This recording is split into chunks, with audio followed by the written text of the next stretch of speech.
Ray did manage to get through on Scott Redding, remember, in a dramatic lap 6 of this race number 2. Since then, the positions have been static up front, but it's still been pulsating between Rinaldi and Ray. Yeah, we saw these two battle in Jerez for 4th position, and they were asked Jonathan Ray what he felt like battling against Rinaldi. Well, he's getting a lot of that today. And Michael Ruben Rinaldi, incredibly impressive stuff. But now Scott Redding, the gap is down to below 1 second to Jonathan Ray. Well, at least Jonathan Ray's going to be able to report a lot back about what the back of a Ducati looks like, because that's what he's seen for the entirety of this race too. We've seen the best pace from Jonathan Ray when he's been able to run in clear air. He's had anything but throughout this race too. He's dispatched his main championship rival. Is he going to dispatch our race leader at the start of lap 15? The answer is no, not for the moment at least. Into turn 1 again, Rinaldi holds sway. Half a tenth of a second is the closest it's been right now so far since the race started, and you might see another move from Jonathan Ray. We'll see if it happens at turn 4, turn 7.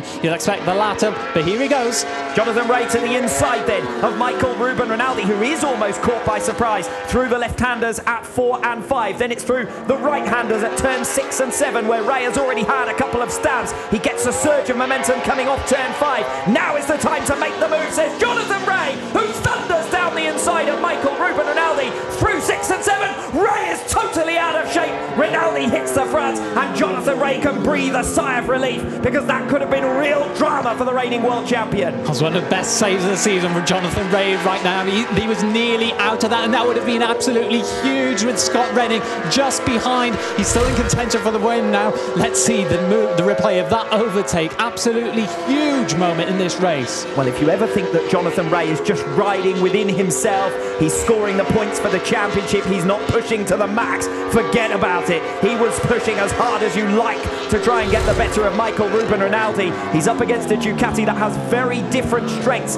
to his own Kawasaki, and he is having to try and make things work in rather unconventional areas of the circuit. He almost paid the price there, and Scott Redding must have been rubbing his hands at that moment. The gap between himself and Ray came down briefly to just 7/10 of a second. Redding is getting his head down here. We're coming towards the end of lap number 15. Don't rule him out if it all goes wrong for the top 2.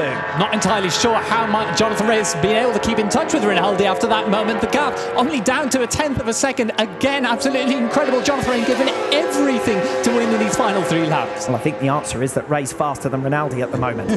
When he was dropped back off the tail of our race leader, he was quickly able to swallow that margin up. Quite sensational save from Jonathan Ray. 3 laps to go here in Motorland Aragon. Don't take your eyes off the battle up front. Yeah, and you'll see the replay for Chaz Davies, that crash at turn 14, and yep, just losing it again. And huge moment for the Welshman. Real shame, because he'll lose 3rd in a championship now to top like Razgatlioglu if nothing changes. Here goes Jonathan Ray again, diving down the inside through 6 and 7, and this time he's made it stick.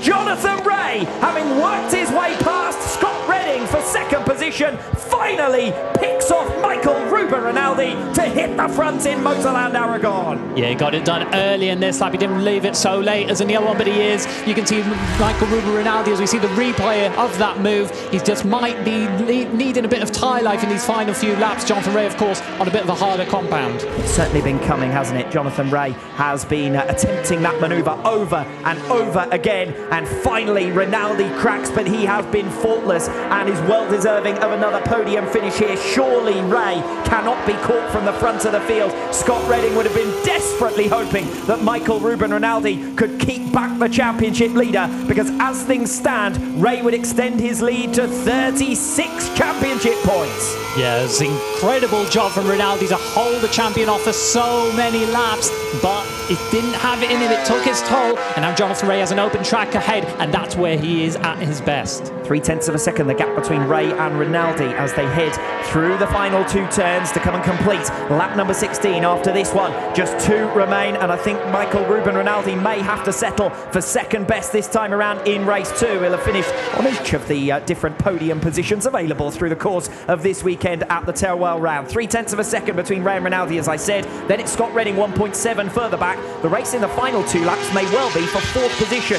Leon Haslam doing a great job up in P4. score at present. This would be his best finish of the season so far. His previous best, a 5th place in race 1 in Australia. So Haslam fending off Lowe's for 4th position, but they're not going to challenge for the podium. There's a 5-second gap behind Scott Redding. It was a big moment to Jonathan Rea going into turn 1 there, just braking really hard. He doesn't know, he probably knows he has a bit of a gap to Michael Ruben Rinaldi, but he has to be careful because the Italian is still on his tail. Any mistakes and he'll be right back in it. Gap up to 0.4 of a second though now, and Michael Ruben Rinaldi is strong in the second half of the lap but can't make up anything like 0.4, and that's quite understandable. Look at the way Jonathan Rea surges forward in the opening 2 sectors of the lap. There's a reason that he always looked close to passing Rinaldi through sectors 1 and 2. Yeah, exactly. It's where he's at his best, and perhaps Sector 2 is the most representative of pace at this Aragon circuit. Of course, Sector 4, we see the grunt of the Ducatis, we see the pace of the Hondas, but Jonathan Rea just knows how to make it work everywhere else. Still the gap static between Haslam and Lowe's, who have gradually fought their way up the field, benefiting from attrition and dramas around them.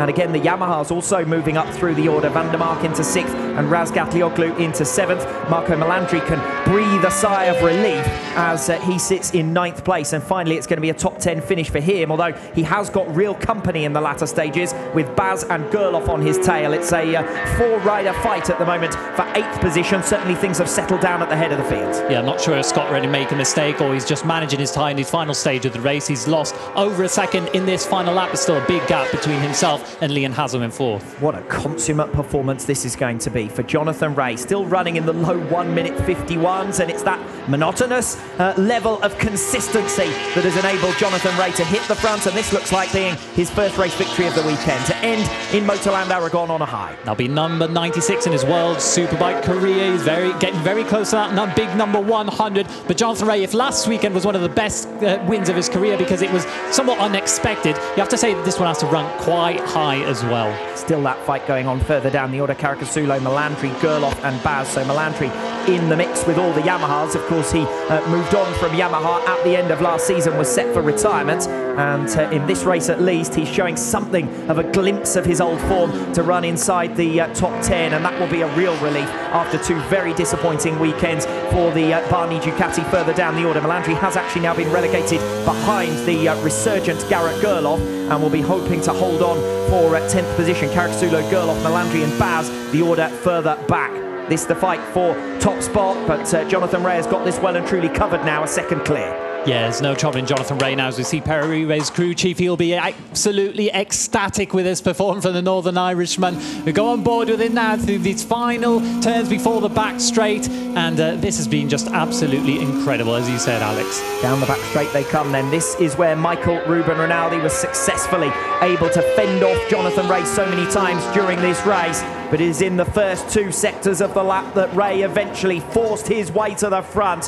What a brilliant lap 6 we had. What a brilliant pass we had from Jonathan Rea. It's going to be his 3rd race victory in just 2 weeks around Motorland Aragon. Jonathan Rea wins it and leaves this circuit with a 36-point championship lead. Michael Ruben Rinaldi second best in the end.